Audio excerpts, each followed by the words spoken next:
जय ओम विष्णुपाद परमहंस प्रभुजिकाचार्य स्तोत्र सत अभय चरण अरविंद भक्ति वेदांता स्वामी प्रभुपाद की जय।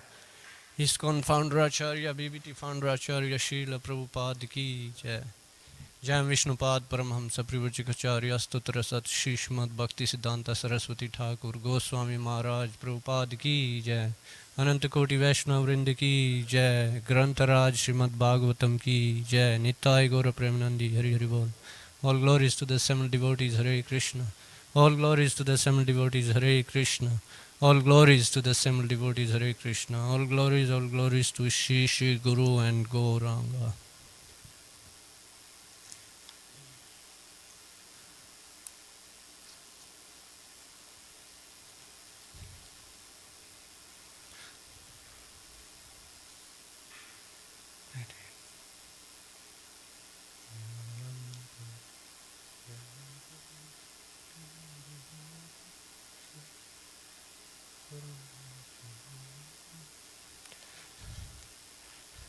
Om Namo Bhagavate Vasudevaya. Om Namo Bhagavate Vasudevaya. Om Namo Bhagavate Vasudevaya.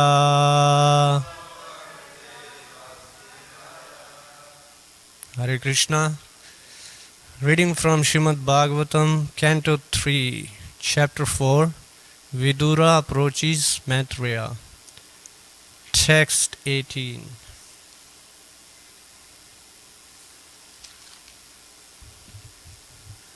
Actually, 18 has a very small purport, so I'll read 19 also. Is that okay, Archita Prabhu? Okay.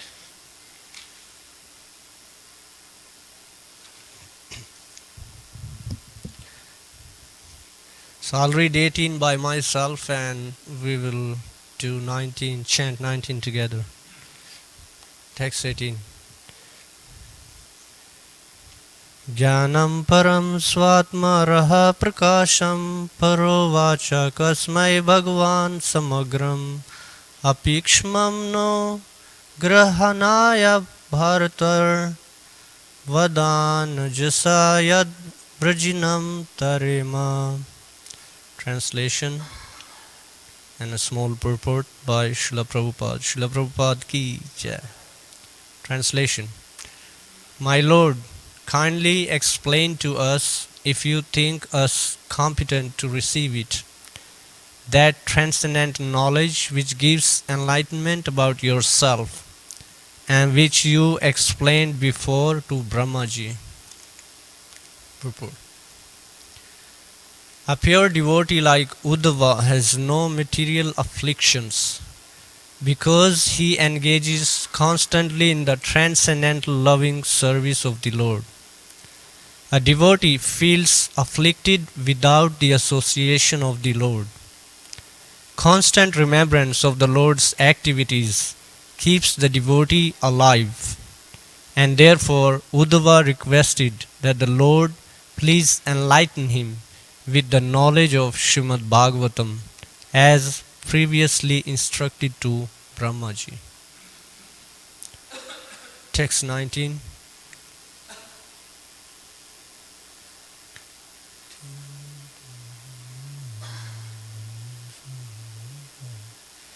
Iti avedita hardaya Mahayam sa Bhagavan para Adi Deshar Vindaksha Atmana Paramam Sthitim Iti avedita hardaya Mahayam sa Bhagavan para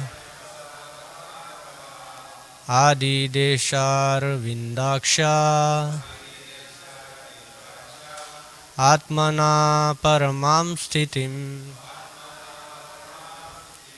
Iti Avedita Hardaya Mahyam sa Bhagavan para Adi Deshar Vindaksha Atmana Paramam Stitim. Please chant.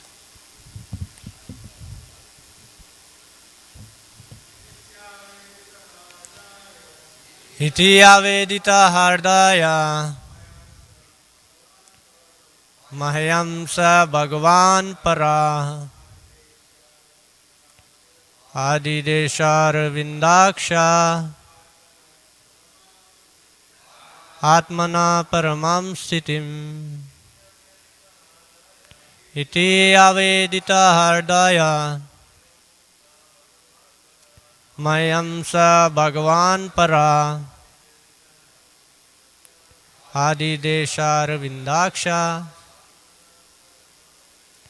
Atmana Paramam Stitim.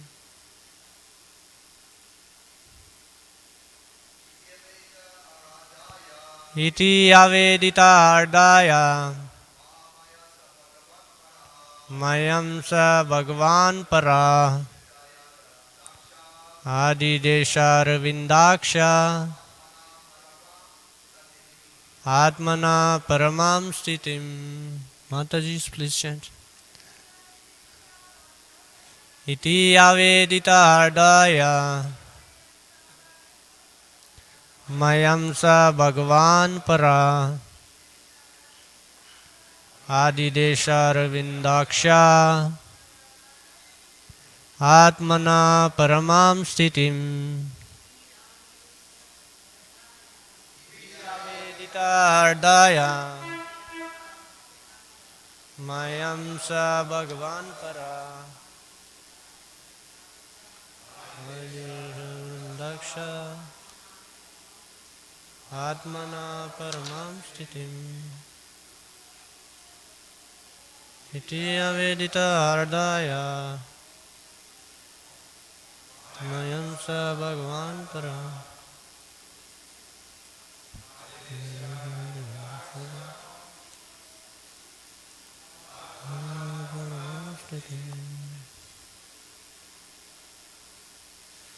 Word to word, please repeat. Iti Avedita, thus being prayed to by me. Hardaya, from the core of my heart. Mahyam, unto me. Saha, he. Bhagavan, the personality of Godhead. Paraha, supreme. Adidesha, instructed. Arvinda Akshaha, the lotus-eyed. Atmanaha, of himself. Paramam, transcendental. Sthitim, situation. Translation and purport. Translation. When I thus expressed my heartfelt desires unto the Supreme Personality of Godhead, the lotus-eyed Lord instructed me about his transcendental situation. This is Uddhava speaking. Purport. The words Paramam Sthitim are significant in this verse. The Lord's transcendental situation was not even spoken of to Brahma when the 4 verses of Srimad Bhagavatam 2:9-33 to 36 were explained. These verses are also known as Shloki of Srimad Bhagavatam. This transcendental situation comprises his dealings with devotees engaged in transcendental loving service as exhibited at Dwarka and Vrindavan. When the Lord explained his specific transcendental situation, it was meant for Uddhava only. And therefore Uddhava particularly said, Mahyam, unto me. Although the great sage Maitreya was also sitting there, such a transcendental situation is hardly understood by those whose devotion is mixed with speculative knowledge or fruitive activities. The Lord's activities in confidential love are very rarely disclosed to the general devotees who are attracted by devotion mixed with knowledge and mysticism. Such activities are the inconceivable pastimes of the Lord. Om Jnana-timirandasya Jnananjana-shalakaya Chakshurunmilitam Yena Tasmai Shri Gurave Namaha Shri Chaitanya Manobhishtam Stapitam Yena Bhutale Swayam Rupa Kadamayam Dadati Swapadantikam Jai Shri Krishna Chaitanya Prabhu Nityananda Shri Advaita Gadadhar Shivasadi Gaura Bhakta Vrinda Hare Krishna Krishna Krishna Hare Hare Hare Rama Rama Rama Hare Hare Vanchakalpatarubhesya Kripasindhubhya Vacha Patitanam Pavnebhyo Vaishnavebhyo Namo Namah. I seek blessings of all my superiors here. We have two verses here, and it's talking about transcendental understanding of the Lord's position. And Uddhava, he is sharing his personal, intimate association with the Lord and how he was personally given this transcendental wisdom, transcendental understanding of the situation of the Lord. So we'll try to cover a few points that I kind of got from these two verses. In the text 18, it talks about how, in the purport, Srila Prabhupada says, a pure devotee like Uddhava has no material afflictions because he engages constantly in the transcendental loving service of the Lord.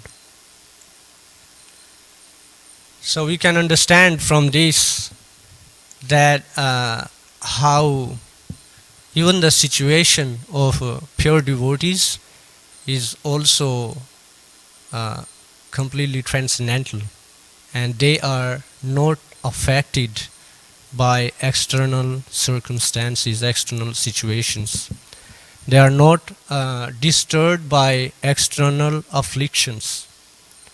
And how they are able to do it is because they are constantly engaged, constantly immersed in the service to the Lord, in remembrance to the Lord. There is a whole chapter in Nectar of Devotion, Remembrance of Lord Krishna. And even in this book, actually, I think we read that chapter already. Uddhava is remembering Lord Krishna.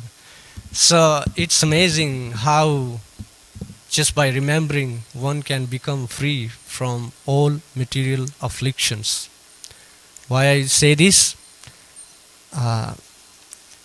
It's given in the Bhagavatam first canto, chapter 7, where Vyasadeva, he is confirming this, actually says that the material affliction one goes through is due to association, due to considering oneself as a product of material energy and forgetting one's own spiritual existence, forgetting how one is in quality same with the Lord but different in quantity.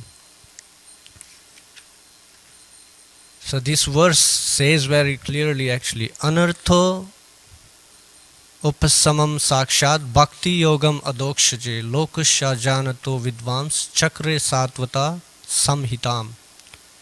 Says the material miseries of the living entity which are superfluous to him can be directly mitigated by the linking process of devotional service. But the mass of people do not know this, and therefore the learned Vyasadeva compiled this Vedic literature, which is in relation to the supreme truth. So we can understand the importance of studying Srimad Bhagavatam, hearing Srimad Bhagavatam, speaking Srimad Bhagavatam. Because what is Srimad Bhagavatam? It's like gives us constant remembrance of Krishna. And that's what Uddhava is saying here. Personally, he heard it from Lord Krishna himself. So how fortunate we are. We have this great opportunity to have association with Srimad Bhagavatam, and in that way associate with Lord Krishna. And just by doing that, we can see results of how we can become free from these material afflictions. We can remember how before coming in contact with devotional service, what kind of activities we were engaged in, and how much stress, unnecessary anxiety we build up due to identification with material energy, due to false ego. We think we are so great, and all those things that comes with identifying ourselves as the body, as the mind. Just one experience I had a couple of days ago. There is one student from China, and he's studying at USC. Sorry, at Cal State, Los Angeles actually. And he came up to my table, book table, and he has become a vegetarian for some time now, but he's going through some family challenges.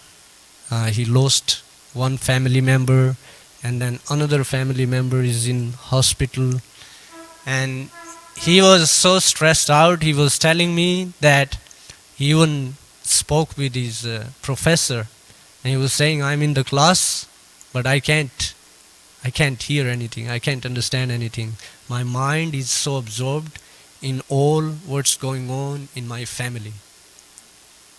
So there is like unlimited examples. We can see the current situation, how there is such a big crisis situation going on between Russia and Ukraine, the war. These are all due to identification with material energy, identifying ourselves as the product of material energy, just considering ourselves this body, this mind, and have no understanding of the spirit soul, of the relationship of spirit soul in existence with the Lord, and what are the activities one can engage in. But we can understand by hearing from Srimad Bhagavatam how by engaging in devotional service one can become free from all these misidentifications. One can become free from all these material afflictions, because our mind, it needs engagement, and it's up to every individual how they want to engage their mind. We can see practical example of our founder Acharya Srila Prabhupada. I watched long time ago, I watched this video of him passing away, and I was amazed to see the video how even in his last moments he was translating Srimad Bhagavatam. And watching that video, I was thinking, what kind of person would do that? Even you get like a ordinary sickness, maybe some flu or even cold or something. It's so disturbing. You feel like you don't want to do anything else. And what to talk about someone going through like what they call it, terminal illness, and what to talk about when you are like about to leave your body just like any moment. So watching this video, I was like totally amazed what kind of consciousness this person has, that instead of worrying about, instead of complaining about what pain I'm going through and all this and that, this person, he's absorbed in translating this great work, Srimad Bhagavatam. So it was very, very inspiring for myself. Yeah, I want to understand, how can you get to that kind of state where you are able to do these things? Because even reading in Srimad Bhagavatam, one may think, oh, it's like long time ago, this and that, but we have many of disciples of Srila Prabhupada who had personal association with him, and we can see that it's so recent. And not only then, even many of his own disciples, they showed the same example. I remember hearing about passing away of His Holiness Bhakti Tirtha Swami Maharaj, and he had like such a, actually there is like 6 or 7 hours talk His Holiness Radhanath Swami gave about that. And I remember hearing that very clearly, and it's amazing how His Holiness Bhakti Tirtha Swami Maharaj, he was saying when people were going to see him and asking him, oh, how are you and this and that, he was saying, they don't understand. This is the best situation I can be in, because like I can totally understand now I'm not this body. I'm totally different from this suffering that this body is going through. I can totally understand that. And but he was actually lamenting that many people who are asking him, how are you and this and that, they probably are not understanding that. Probably not all of them have realized this fact. And he was saying he was so grateful to be in that opportunity. So it reminded me of Lord Brahma's prayers after he had this pastime of Brahma Vimohana Leela happen. He tried to bewilder Lord Krishna, and then he realized what he was doing. So there is this very beautiful prayer. Actually, this is a prayer everyone can remember. I guess many devotees, they actually carry it with them all the time. Tatte anukampam susmikshamano bhunjan evatma kritam vipakam hridvag vapurbhir viddan namaste jivetayo mukti pade sadaya bhag.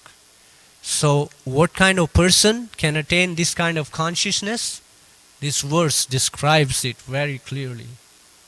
A person who is qualified to attain this kind of consciousness is this kind of person. What does it say? My dear Lord, one who earnestly waits for you to bestow your causeless mercy upon him, all the while patiently suffering the reactions of his past misdeeds and offering you respectful obeisances with his heart, words, and body, is surely eligible for liberation, for it has become his rightful claim. In the purport, There is such a beautiful analogy.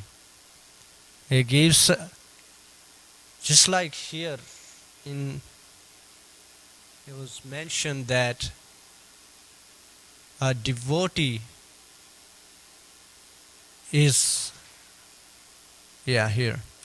Constant remembrance of the Lord's activities keeps the devotee alive. And therefore Uddhava requested that the Lord please enlighten him with the knowledge of Srimad Bhagavatam.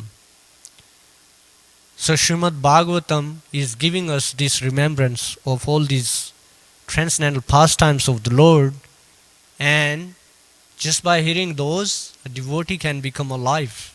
How many of us have had that experience? It's pretty amazing, because we can see even in ordinary dealings, like parents or even children, when there is affection, you feel separated. Sometimes even people get sick. I know personally, like my brother, he had so much affection for my grandfather. So sometimes when my mother would go away to see her family, he would get sick when he go there, because he just can't handle being away from my grandfather. This is just like a ordinary mundane example. Even in that we can see how this intensity of affection can even make one sick. But here, so the why I'm saying this is, the only affliction devotees go through is the feeling separation from the Lord, remembering him, all his beautiful transcendental qualities, and feeling separation from him. It becomes so painful for devotees. We can remember example of the associates of Lord Chaitanya. When Lord Chaitanya was going to Jagannath Puri, so many of his associates, they were like feeling such an intense separation, and they didn't want to be separated from him. Especially we can remember the example of Gadadhar. His Lord Chaitanya would go to Gadadhar Pandit to hear Srimad Bhagavatam from him. We can imagine it's how it must be like for them to be discussing Srimad Bhagavatam. Lord Chaitanya is Krishna himself, and he is going to hear Srimad Bhagavatam. So how much more seriously we should take this opportunity of hearing and studying and discussing Srimad Bhagavatam in the association of devotees. But we can understand the taste that devotees get, the pleasure that devotees get by just hearing Srimad Bhagavatam, by hearing talks about Krishna, by hearing about these loving exchanges with his devotees, his transcendental qualities. And here we see how even Maitreya Rishi is there when Lord Krishna is speaking these transcendental gems to Uddhava. But it's mentioned because the consciousness of Maitreya Rishi is different. His devotion was mixed with fruitive activities and mysticism. Therefore, he could not completely get the understanding of the actual situation of the Lord. In the purport, Srila Prabhupada mentions that speaking to Uddhava, Lord actually revealed his situation in Dwarka and Vrindavan. And Uddhava, he personally confirms this. He says this: I have studied the path of understanding self-knowledge from my spiritual master, the personality of Godhead, and thus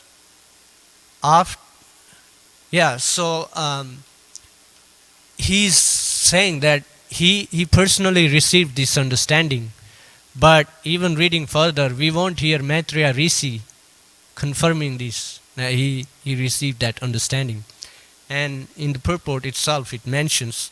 So the point to understand is that how one can get this understanding is only by coming to pure devotion. As long as we have our devotion mixed with fruitive activities and speculative knowledge and understanding, one cannot come to this complete understanding of the Lord's situation in Dwarka and Vrindavan. There are so many examples. We can see how when Lord Chaitanya was traveling South India and he met all these different kinds of devotees in South India. One incident that I remember was this Venkata Bhatta. He was a devotee of Lord Ram, and he had this understanding. He worshipped actually Vishnu, so Lakshmi Narayan, and he could not. He didn't have complete understanding of Radha Krishna, and so Lord Chaitanya, he had a whole discussion with him, but gradually he could understand. Lord Chaitanya actually asked him, "Hey, answer me this thing. Why does Lakshmi Devi perform so many austerities to get the association of Krishna?" Because Lakshmi, because we can see even in the transcendental world, all these varieties are there. Because Lakshmi, she's so attracted to her opulence and serving the Lord in that way, so she does not get access to the Vrindavan pastimes of Krishna. And so Lord Chaitanya, he asked Venkata Bhatta, if you think this is so great, then why is Lakshmi Devi performing austerities for a long time to get association of Krishna in Vrindavan? So these are very advanced pastimes, but by hearing from the bona fide devotees and coming in the line of disciplic succession, we can get some understanding on these higher topics, and we can develop appreciation, and by doing that we can develop a little desire to come to that understanding. And then with that desire, when we can expect the mercy of the Lord. Like it said in this verse, when one earnestly expects the mercy of the Lord. So this verse is very hope giving to all kinds of devotees. And we can take this verse and we can pray in that mood of expecting mercy. That's what we do actually every morning when we are chanting Hare Krishna, Krishna Krishna, Hare Hare, Hare Rama, Rama Rama, Hare Hare. What are we doing? That's what we are doing. We are trying to please Krishna, Radha and Krishna, so that they become merciful to us and engage us in their service, engage us in their loving devotional service. So we can take a lot of inspiration from Uddhava in this way, and it doesn't mean that Uddhava, because he heard directly from Lord Krishna and therefore he developed this understanding, it's not like that. We can see the example here, how Maitreya, he was also present there. He understood, he heard everything, but he did not develop that kind of understanding. So we have to understand this main point is that we have to become free from this mentality of fruitive activities and speculative knowledge and come to pure devotional consciousness. That's when one can understand completely the actual situation of the Lord in Dwarka and Vrindavan. So I will stop here. There is a couple of minutes. If devotees want to share their insights, their realizations on these verses, they have some questions or comments, so please do that. Yes, Shamurari Prabhu.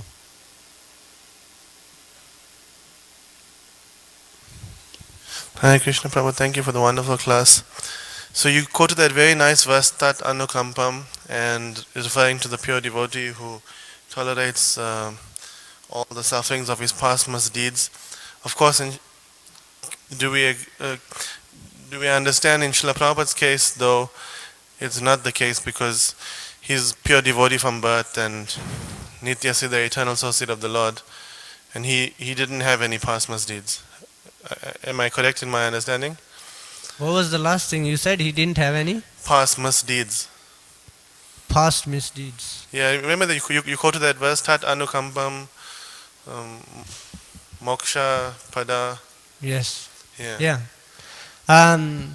Yeah, I actually remember even reading in Lilamrita, Srila Prabhupada said that he had so many opportunities for sense gratification, but his Krishna protected his consciousness, so he was never distracted.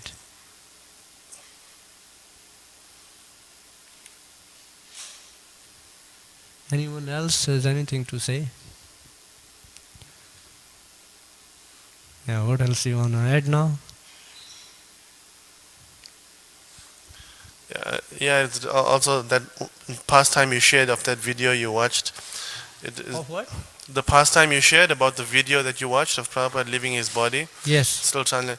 Yeah, so I heard that at that stage, Srila Prabhupada had lost so much of weight that his skin had shrunk to the bone, and any normal person in that condition would practically just be moaning in excruciating pain, and still through that condition Srila Prabhupada was translating Srimad Bhagavatam.